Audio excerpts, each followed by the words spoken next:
Terima kasih telah menonton video ini. Jangan lupa like video ini, share video ini ke teman-teman semua, dan yang lebih penting, jangan lupa subscribe channel Media TV Tanimbar, dan nyalakan loncengnya. Terima kasih bermerkat teman, dan selamat menonton. Assalamualaikum warahmatullahi wabarakatuh. Salam sejahtera untuk kita semua. Shalom, Salve. Selamat datang Bapak Marcel di podcast TV Tanimbar. Sebelumnya kami menyampaikan selamat malam. Selamat malam. Untuk diketahui bahwa suara atau bunyi TV Tanimbar tentu terpercaya dan selalu menyampaikan realita. Siap. Perkenalkan, saya Hieronymus Mas yang biasa disapa Roni, yang memandu Bapak di saat malam ini. Kami dari TV Tanimbar tentu senang sekali menerima kehadiran Bapak yang tentunya menjadi tamu istimewa bagi kami di podcast TV Tanimbar. Jumpa di studio podcast TV Tanimbar tentunya untuk berbincang-bincang terkait dengan fungsi dan tanggung jawab dan rencana ke depan terkait dengan Bapak Marcel selaku calon dari Partai Golkar di Kabupaten Kepulauan Tanimbar pada dapil 1 ini. Demikian pasti ada saja melalui visi misi yang sudah Bapak godok dan sudah pastikan, ini juga menjadi acuan yang akan bawakan kepada masyarakat untuk bagaimana pada waktunya bisa terlahir itu bagi masyarakat di Kabupaten Kepulauan Tanimbar. Dengan demikian, maka 1 jam ke depan ini kita akan berbicara sebatas terkait dengan visi misi yang sudah dipastikan oleh Pak Marcel sebagai calon anggota DPRD untuk Kabupaten Kepulauan Tanimbar. Ke depan seperti apa progres dari semua yang Bapak pastikan sebagai visi misi. Namun sebelumnya di kesempatan ini kami dari studio podcast TV Tanimbar mohon kesediaan Bapak untuk kalau bisa perkenalkan diri untuk juga para sahabat-sahabat media TV Tanimbar yang di luar sana juga bisa mengenal dan mengetahui juga terkait dengan apa yang kita bicarakan di hari ini. Untuk itu saya berikan kesempatan untuk Bapak bisa menyampaikan sedikit terkait dengan kepribadian dan keluarga Bapak juga. Baik, terima kasih Bung Roni. Saya merasa luar biasa dan bangga sekali bisa hadir di room podcast TV Tanimbar pada kesempatan hari ini. Perkenalkan, nama saya Marcelinus Romromi. Saya anak asli Tanimbar, tepatnya anak desa Ulili. Saya lahir 37 tahun yang lalu, tanggal 16 Mei 1986. Saya mengikuti pendidikan formal SD di Desa Uli Timur, SMP sampai sarjana di sekolah yang namanya sekolah seminari di Seminari Samblaki SMP, Seminari Santo Yudas Taddeus, Seminari Yohanes Maria Vianney Samblaki, kemudian SMA Santo Yudas Taddeus Langgur, kemudian melanjutkan jenjang pendidikan non formal karena waktu itu saya ingin jadi imam, pastor Katolik. 3 tahun mengikuti pendidikan kepribadian dan kerohanian, kemudian mulai kuliah formal di Sekolah Tinggi Filsafat Seminar Penyiaran tahun 2007 sampai selesai di tahun 2011. Saat ini saya sudah berkeluarga, punya 1 istri asal desa Siknana dan 2 anak perempuan. Ya, puji Tuhan dan terima kasih atas penjelasan Bapak terkait dengan keluarga dan dari Bapak sendiri di Kota Tanimbar. Mungkin dari waktu itu sesudah kuliah yang sudah gelar sarjana filsafat. Kemudian Bapak ada lowongkan waktu untuk bekerja di mana atau ada kepercayaan dari mana yang Bapak bekerja selama itu? Baik Pak, saya selesai kuliah di Manado tahun 2011 dan saya balik kembali ke Tanimbar 2012 dan sejak saat itu sampai saat ini saya tinggal di Tanimbar. Itu berarti kurang lebih 11-12 tahun saya sudah berkarir dalam pekerjaan di Tanimbar. 2013 saya mulai bekerja karena ikut tes di Lembaga Kementerian Sosial yang membuka lahan kerja di Tanimbar melalui program sosial yang namanya Program Keluarga Harapan. Jadi saya kerja di Program Keluarga Harapan sebelum maju ke politik kurang lebih 10 tahun, 2013 sampai 2023. Dan dalam range waktu kurang lebih 10 tahun itu saya punya 2 jabatan. Yang pertama tahun 2013 sampai 2016 saya menjadi pendamping PKH Program Keluarga Harapan di Kecamatan Tanimbar Selatan, persisnya di Desa Olilit, Desa Siknana dan Desa Lauran. Kemudian di tahun 2016 sampai tahun 2016 saya mendapat kepercayaan langsung dari pimpinan di program, langsung dari Kementerian Sosial tentu, untuk menjadi koordinator Kabupaten Kepulauan Tanimbar untuk program Keluarga Harapan. Jadi saya menjadi koordinator kurang lebih 6 tahun. Ya. Berarti cukup lama juga dalam jabatan itu, Bapak. Ya. Lalu kemudian dalam tugas yang Bapak percayakan diri dan oleh kepercayaan orang lain untuk ada di posisi PKH ini, kira-kira pekerjaan apa saja? Artinya ini sekaligus bertetapan dengan masyarakat atau seperti apa? Ya. Program ini langsung ke akar rumput. Kita langsung bersentuh dengan akar rumput. Sudah mekanismenya sudah diatur oleh Kementerian Sosial dan pembagian bantuannya dalam bentuk uang tunai ke masyarakat. Dalam perkembangan program, desain programnya awalnya penyaluran bantuan lewat kantor pos. Kemudian di tahun 2017 ada pengembangan program dari pembayaran langsung tunai menjadi pembayaran non tunai, by rekening. Jadi di tahun 2017 sudah dialihkan pembagian bantuan melalui bank-bank. Jadi masyarakat itu sudah terima langsung bantuan, mereka bisa langsung ke rekening, ke ATM atau bank untuk mengambil bantuan. Berarti selama kurang lebih 10 tahun itu suka dan duka masyarakat tentu Bapak sudah kenal dan tahu persis. Dan selain itu juga mungkin selama Bapak tugas ada pernah turun ke desa-desa atau ke kecamatan atau tidak? Saya bersyukur untuk ini Pak, pekerjaan ini, karena dari tugas ini saya langsung turun. Kalau di Tanimbar ada 10 kecamatan, saya sudah sampai 10 kecamatan. Mungkin dari di sana itu ada orang dan dulu yang Bapak terima dari masyarakat. Dari ujung Maru sampai ujung Selaru, sebaliknya kita sudah round semua. Dan begitulah kita mendengar, kita bersentuhan dengan masyarakat, mendengar keluhan, jeritan, dan segala hal terkait dengan kehidupan mereka di lapangan, di akar rumput. Dan ini menjadi inspirasi tersendiri bagi saya untuk kemudian pada tahun kemarin membuat kita dapat hati untuk berjuang maju ke politik. Karena saya merasa bahwa ya politik ini juga punya nilai positif dengan cara tertentu untuk kita memperjuangkan aspirasi masyarakat.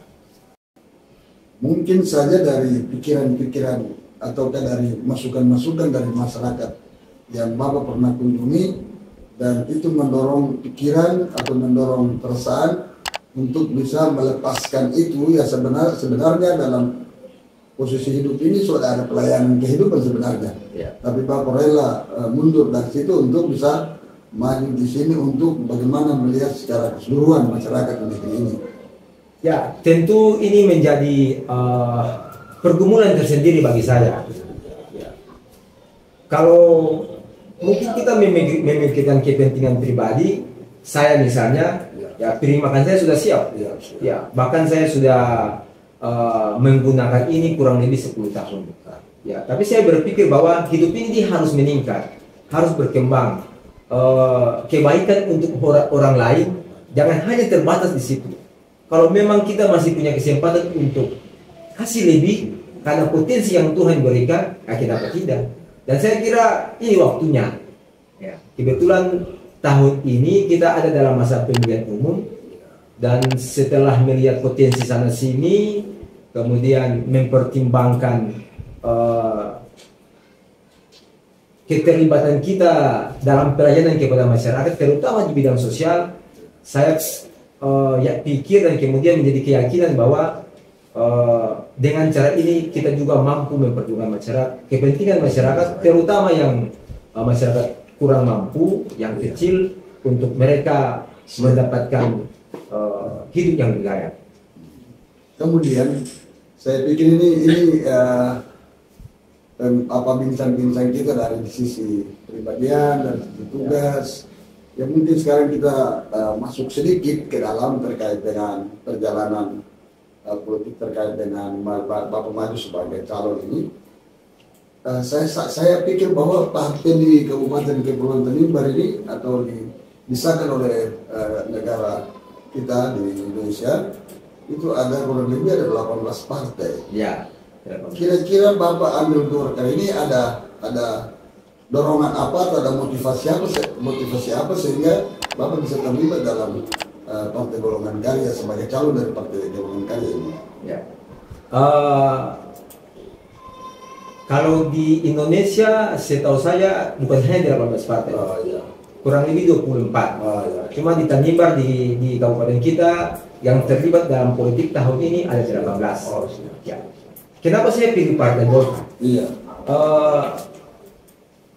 Saya kemudian dalam pergumulan untuk memilih maju ke politik, pikiran saya yang pertama adalah saya harus mengambil partai yang besar. Ya, Kenapa? Karena punya kekuatan untuk memperjuangkan masyarakat, kepentingan masyarakat itu lebih besar. Itu poin pertama. Poin yang kedua, saya kemudian istilahnya mempelajari ya semacam sejarah perpolitikan di Tanimbar dengan mencari dokumen-dokumen, dan saya rasa menjadi keyakinan juga bahwa Partai Golkar punya segudang potensi juga untuk mendorong Tanimbar, mendukung Tanimbar menjadi lebih maju. Kenapa? Karena Tanimbar beralih dari status kecamatan menjadi kabupaten, itu banyak orang Golkar terlibat di sana. Mungkin saya tidak ingat satu persatu karena waktu itu saya masih kecil. Tetapi saat perkembangan kecamatan berubah menjadi satu kabupaten yang ada di Tanimbar ini potensi besar dari setiap orang dari Golkar yang dari orang Golkar yang memajukan lebih awal di daerah ini. Bahkan Pak, untuk kabupaten ini bupati pertamanya orang Golkar, Bapak almarhum Dr. Andus Yosef Oratmangun. Kebetulan sekali itu anak Olilit yang satu kampung juga dengan saya. Jadi begitu Bapak menilai sejumlah kemampuan, sejumlah potensi, sejumlah kebaikan yang dilakukan oleh Golkar di kala itu, sehingga Bapak pastikan itu sebagai titian bagi Bapak dalam perjalanan politik untuk tahun ini. Artinya untuk terlibat di Golkar untuk maju untuk tahun ini. Ya, saya yakin begitu, Pak. Kurang lebih Tanimbar sudah selesai 4 periode. Periode pertama Golkar pimpin, 2 periode setelah itu partai PDP, kemudian yang periode terakhir Nasdem. Kita tidak membicarakan hasil yang atau apa yang dikerjakan waktu itu, tapi kondisi saat ini menjadi dorongan tersendiri bagi kita untuk berjuang di bidang politik untuk mengangkat kembali Tanimbar ke posisi yang lebih baik. Dan saya punya keyakinan Golkar. Jadi memang itu sudah final karena memang sudah diaktifkan sebagai anggota Golkar, ya pasti tidak ada duanya lagi. Salah satu hal juga yang menurut saya dari sisi itu adalah ya Bupati pertama Tanimbar yang adalah orang Golkar. punya keyakinan bahwa potensi Tanimbar itu dengan daunnya adalah membangun Tanimbar dari laut ke darat. Saya menilai bahwa beliau melihat potensi Tanimbar yang terbaik itu selain di darat, tapi ada sebagian besar ada di laut. Itu kekayaannya. Itu kekayaan yang luar biasa. Potensi Tanimbar yang sangat muncul baik dari aspek komoditi lautnya, ikan, lola, teriban, kemudian aspek baharinya, ya, jadi wisata dan segala macam. Dan itu harus digenjot dengan menurut Bapak selama ini kan belum ada yang menggali itu secara profesional. Iya. Jadi itu mungkin ukuran Bapak seperti itu ya. Tentu setiap bupati atau pemimpin di periode-periodenya ya sudah, tapi belum maksimal.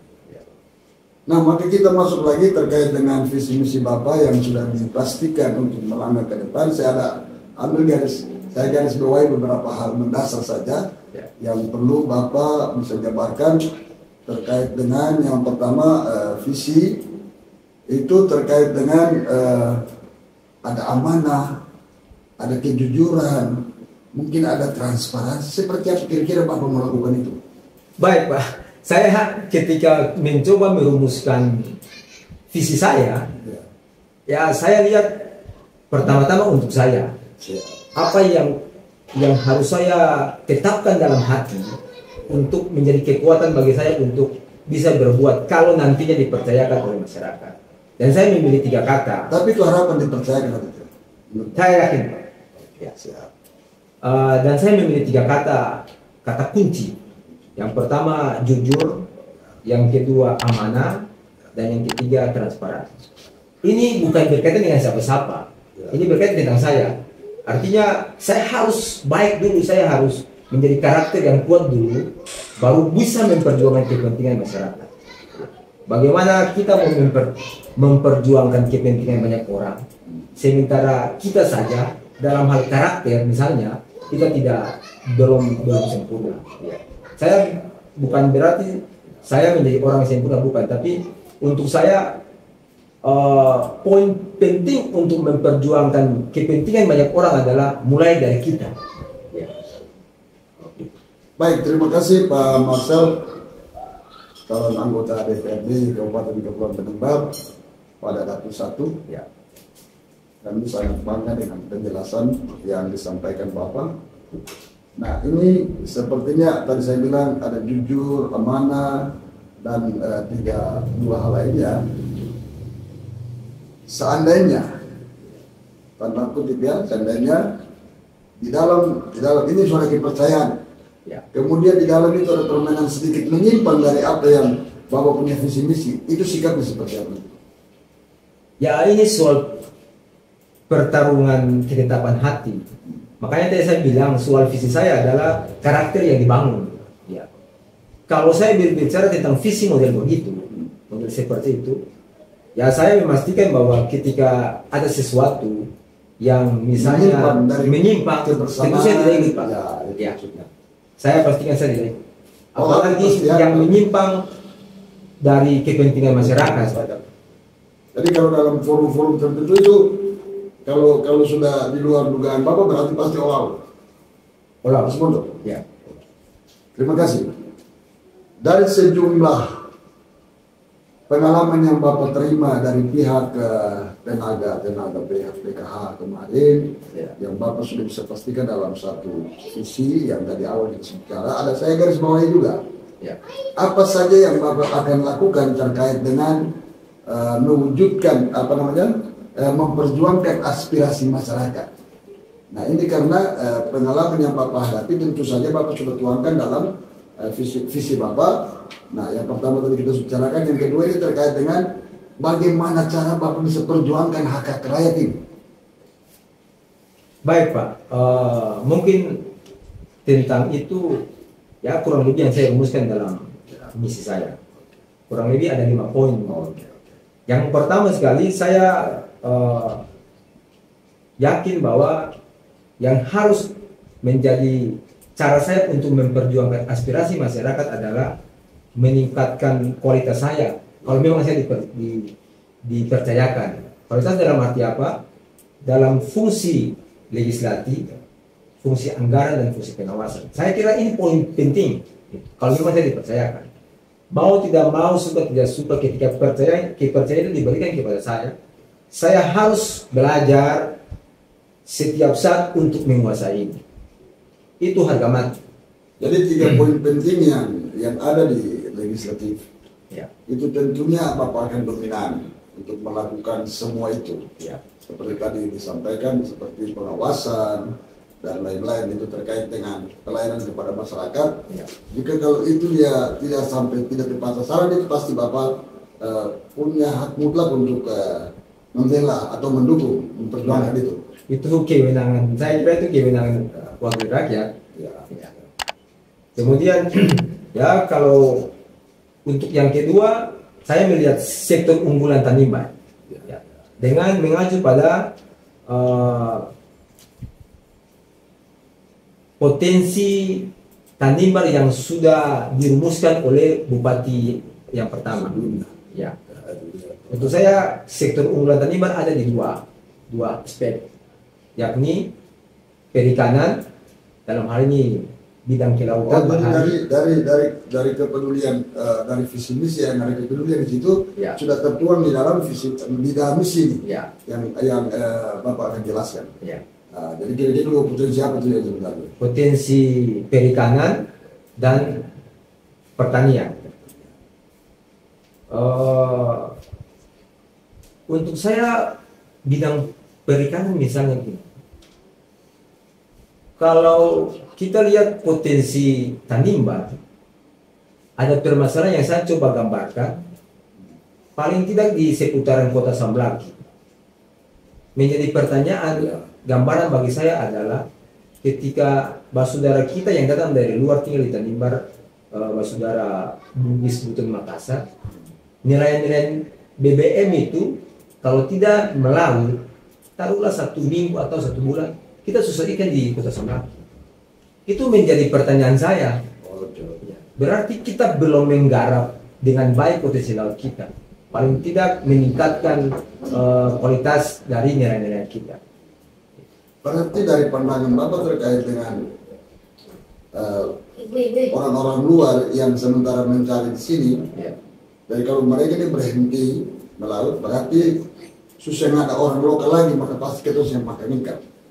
Ya Itu ada, artinya, tapi ya. hasilnya tidak akan Ya. mampu untuk Betul. memenuhi kebutuhan kita untuk dapatkan ikan. Nah ini ke depan seperti apa Bapak?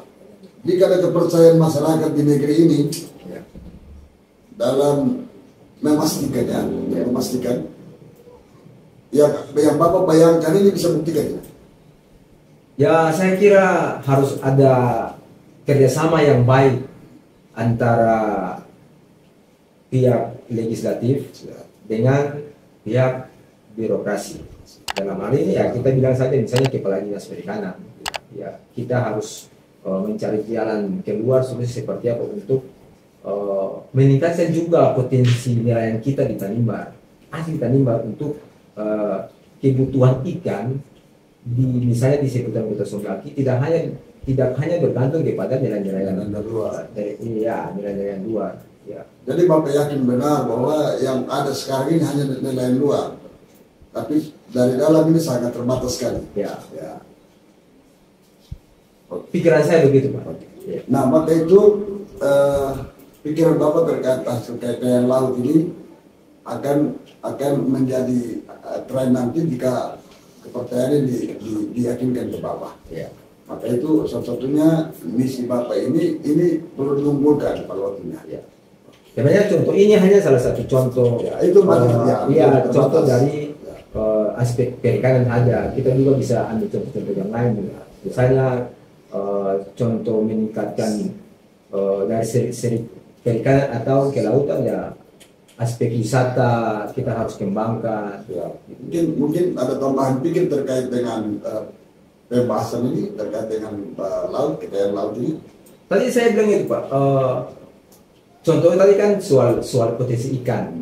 Belum lagi contoh komoditi laut yang lain. Masih ada dolar, teripang, laut. Ya semua kan harus ditingkatkan. Misalnya begini, kalau kita lihat di Jazirah, di Tanimbar, terutama di Jazirah Barat, mulai dari ujung Sialaru sampai ke Wermaktian, sampai ke Warlabobar, bahkan sampai ke di Molumal dan Fordata, petani lokal kita, nelayan dalam hal ini, yang bekerja sebagai nelayan rumput laut kan banyak. Ya. Barangkali ke depan Tanimbar harus memikirkan untuk salah satu industri untuk pengolahan rumput laut. Gitu. Jangan hanya pasar lokalnya saja, kemudian dijual juga keluar. Tapi bisa diolah di sini. Jadi komoditi Ya. yang ada di Tanimbar bisa sudah Ya. manfaatkan sendiri begitu. Ya mungkin saja seperti itu yang kita bicarakan terkait dengan hasil laut. Ya mungkin lain-lain ya, lain-lain ini waktu berbatas kita juga. Ya. Selain itu mungkin dari sisi pertanian atau perkebunan seperti apa Ya. menurut Bapak? Saya lebih Karena saya pikir bahwa potensi laut ini, potensi Darat. darat ini terkait dengan perikanan atau perkebunan luar biasa sekali kekayaan alam di darat ini. Kira-kira seperti apa? Tanimbar punya komoditi tanah juga banyak, Pak. Ya, Ya. betul. Di dalam tanah itu ada misalnya kasbi, ubi, betatas. Yang di atas misalnya pisang, sukun. Saya ambil misal begini. Kebetulan sekali saya ingin ambil contoh di Onili. Ya. Saya dengan anak-anak di Onili, terutama di Onili Lama itu saya kebetulan jadi pembina orang muda Katolik dan iya OMK orang muda Katolik Ratu Rosalia Suci Onili Timur. Ya. Mereka punya salah satu program yang menurut saya bagus, menjadi sesuatu yang menginspirasi saya untuk berbicara di sini. Oh, ya, ya, Ya. siap. Mereka bikin krepek goreng dari pisang. Ya. Untuk apa? Bukan untuk makan saja, tapi meningkatkan kemandirian ekonomi organisasi OMK. Ya. Karena permasalahan mereka adalah ketika ada salah satu program, masalahnya tidak ada duit. Ya. Jadi mereka membuat program untuk bikin krepek. Itu atas asas pikirnya siapa itu? Ya, teman-teman dalam rapat kerja. Ya, rapat kerja OMK. Ya. Ya. Ya, ya. Kemudian mereka bikin program untuk bikin krepek dari pisang. Ya. Mulai jalan hari pertama beli pisang 1 sisir. Jualan, tidak sampai hitungan jam sudah ludes terjual. Berikut lagi beli pisang 2 sisir, selesai. Berikut lagi. Kemudian dalam mengikuti itu saya berpikir, wah ini sesuatu yang bagus untuk kita kembangkan potensi pertanian Tanimbar untuk hal-hal yang bisa meningkatkan kemandirian ekonomi. Ya. Karena begini, di Tanimbar ini kan 1 bulan lah bisa 2-3 kali kapal pelni itu dari barat ke Papua, sehingga di Tanimbar ratusan mungkin, ya paling kurang puluhan. Misalnya pisang itu bertandan-tandan di ekspor, diantar ke Papua untuk jual di sana masih mentah. Lalu kemudian saya berpikir, kenapa kita tidak olah sendiri di sini? Gitu. Ceklah misalnya di toko-toko atau kios-kios yang jual krepek, coba tanya ini belinya dari mana atau buatnya dari mana. Mungkin mereka datang dari Makassar, dari Surabaya. Sementara kita ini kan punya bahan sendiri untuk bisa buat. Yang kalau kita kasih pelajaran tidak kalah kualitas dari yang luar. Iya. Belum lagi itu kan baru satu contoh bisa. Belum lagi sukun. Siapa yang di sini dia suka makan ini sukun goreng.